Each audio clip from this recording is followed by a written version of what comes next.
Muy buenos días, queridos amigos, estimados hermanos. Hoy es viernes 27 de marzo del año 2026 y vamos a tener la conclusión de la última lección de escuela sabática de este primer trimestre, la lección número 13 que estudiamos durante la semana y se tituló Permanecer en toda la voluntad de Dios. Den gracias a Dios porque esta es la voluntad de Dios para ustedes en Cristo Jesús. Primera de Tesalonicenses capítulo 5 verso 18. Toda la voluntad de Dios es toda la voluntad de Dios y su voluntad expresa la encontramos en la palabra de Dios, y esa voluntad de Dios, el Señor nos la ha dejado, note bien, ejemplificada y expresa en la vida de nuestro Señor Jesucristo. Y mediante el estudio de esta semana debimos haber estado conscientes de que tenemos la solemne responsabilidad y privilegio de cumplir con la misión evangelística, pero de manera corporativa, es decir, como iglesia, pero juntos, unidos y en común acuerdo, haciendo equipo unos con otros. Aprovechando a cada miembro como colaboradores para cumplir la misión, no relegando a nadie, viendo en cada miembro un colaborador importante para el cumplimiento de la obra más grande que se nos ha confiado. No es momento de hacer distinción entre judíos y gentiles, entre pastores y laicos.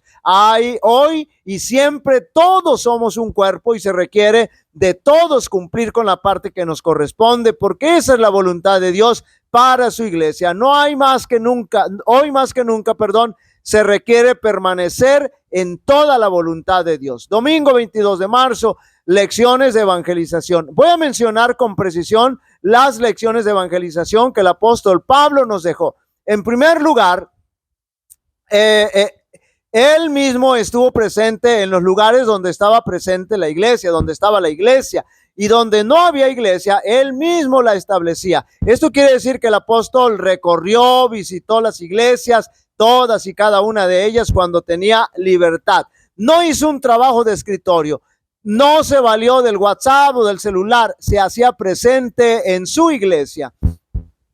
La segunda lección de evangelización que el apóstol Pablo nos dejó fue que buscaba lugares estratégicos para que el evangelio tuviera esparcimiento o pudiera esparcirse con mayor fluidez. Por eso muchas veces se estableció en centros comerciales importantes como Corinto y Éfeso, porque ahí llegaba la gente de otros lugares, es decir, había mucha población flotante.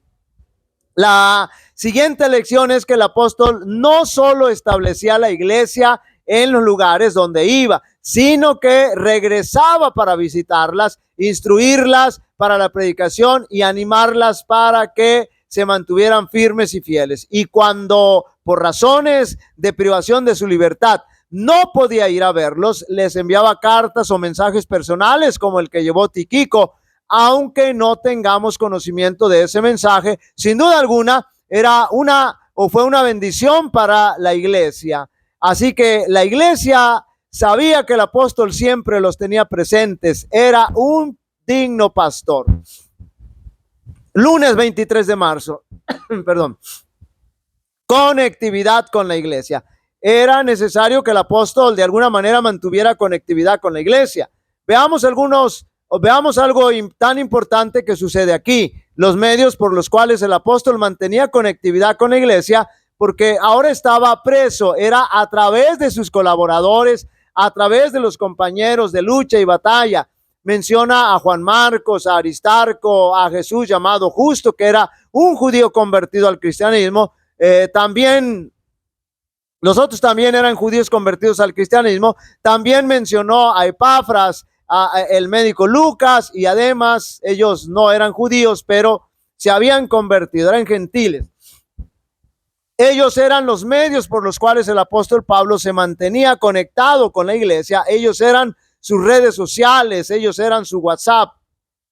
Lo que quiero resaltar es que el apóstol tenía muchos colaboradores con quienes había trabajado en común acuerdo. Si bien es cierto, hubieron algunos desacuerdos anteriormente, pero todo ello había quedado superado. Había prejuicios entre judíos y gentiles, pero eso había quedado ya en el pasado. Aunque le embargaban al apóstol a veces sentimientos de tristeza porque sus mismos hermanos judíos lo habían abandonado, pero encontraba consuelo en aquellos que no lo abandonaron o que si alguna vez lo hicieron, volvieron a su lado. Y esa era la forma como el apóstol mantenía la conectividad con la iglesia. ¿Y nosotros de qué forma mantenemos conectividad con la iglesia? Martes 24 de marzo, perfectos y completos. Epafras oraba para que la iglesia fuera perfecta y completa. Colosenses capítulo 4 versos 12 y 13. Os saluda Epafras, el cual es uno de vosotros, siervo de Cristo, siempre rogando encarecidamente por vosotros en sus oraciones. Note bien, para que estéis firmes, perfectos y completos en todo lo que Dios quiere, porque de él doy testimonio de que tiene gran solicitud por vosotros y por los que están en la Odisea y los que están en Hierápolis. Epafras tenía bien claro el objetivo de la iglesia, que los colosenses se mantuvieran firmes, perfectos y completos en todo lo que Dios quiere. Noten lo que Epafras le quiso decir a la iglesia de Colosas, que se mantuvieran firmes, es decir, inconmovibles, que nada ni nadie los pudiera mover.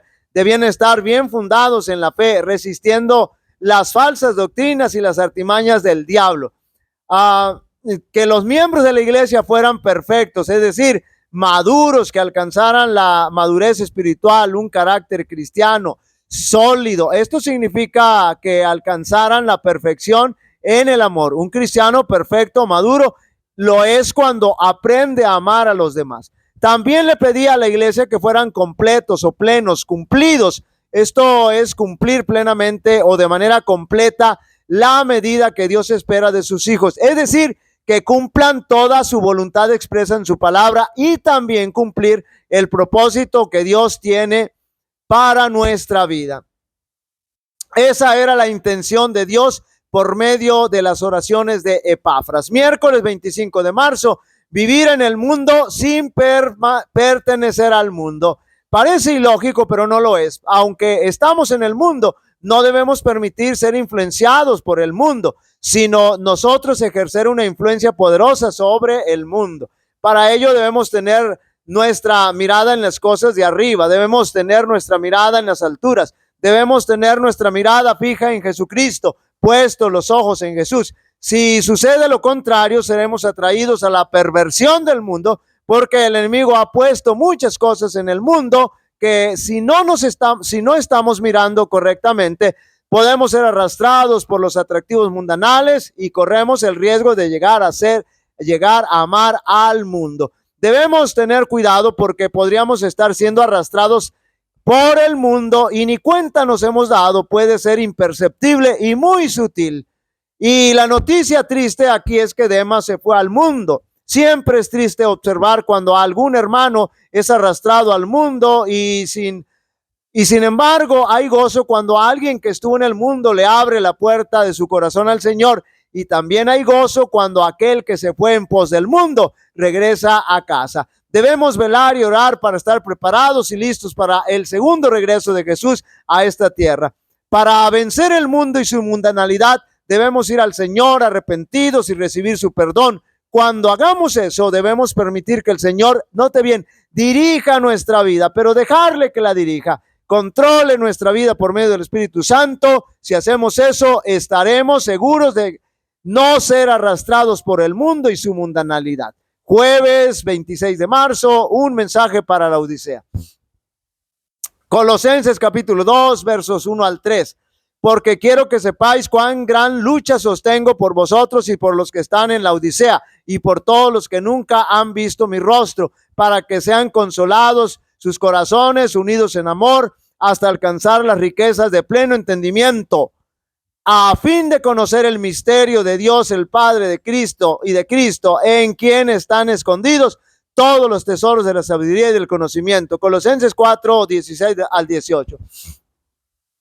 Cuando esta carta haya sido leída entre vosotros, haced también y que también se lea en la iglesia de los laodicenses, y que la de la Odisea la leáis también vosotros. Decida Arquipo, mira que cumplas el ministerio que recibiste en el Señor.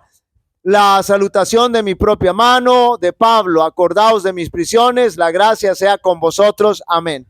La carta que el apóstol Pablo envía a la iglesia de la Odisea no es conocida por nadie actualmente. La carta que el apóstol Pablo envía a la iglesia de la Odisea, y la supuesta carta que circula queriéndola presentar como la carta que Pablo escribió a la iglesia de la Odisea es apócrifa, ya lo estudiamos.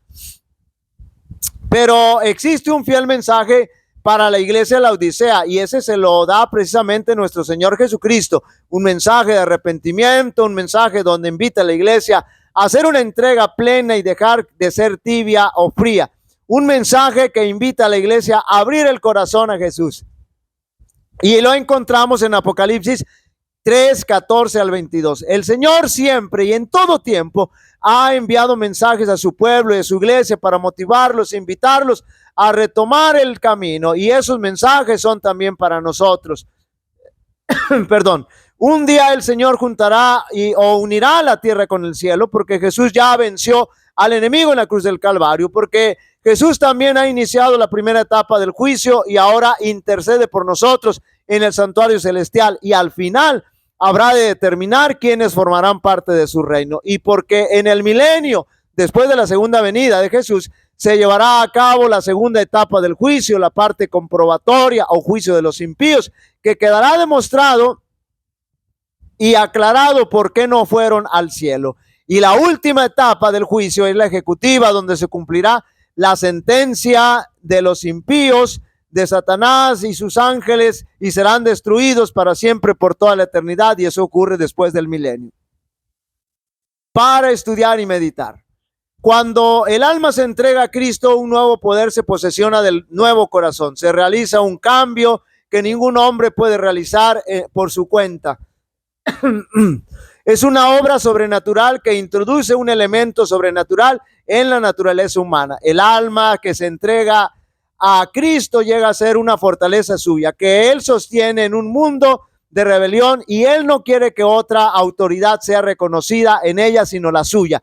Un alma así guardada en posesión por los agentes celestiales es inexpugnable, es decir, no se le puede señalar para los asaltos de Satanás, pero está blindado, pero a menos que nos entreguemos al dominio de Cristo, seremos dominados por el malvado. Debemos estar inevitablemente bajo el dominio de uno o de otro, note bien, de los dos grandes poderes que están contendiendo en la supremacía del mundo. No es necesario, note bien, que elijamos deliberadamente servir al reino de las tinieblas para pasar bajo su dominio. Es que si no estamos siendo dirigidos por el Señor, estamos siendo dirigidos por Satanás.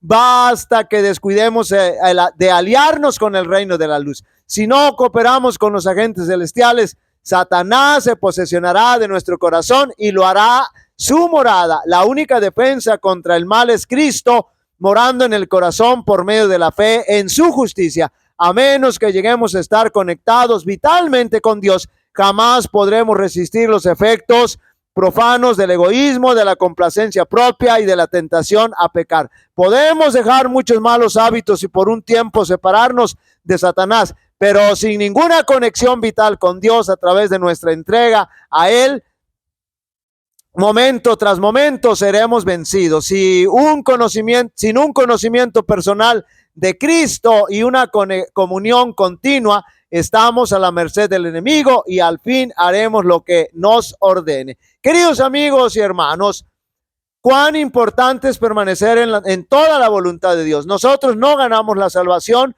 pero sí debemos conservarla permaneciendo en toda la voluntad de Dios. Es la voluntad de Dios que el ser humano se salve cuando ha aceptado al Señor Jesús como su Salvador personal y ha dado muestra de que ha permanecido en toda su voluntad.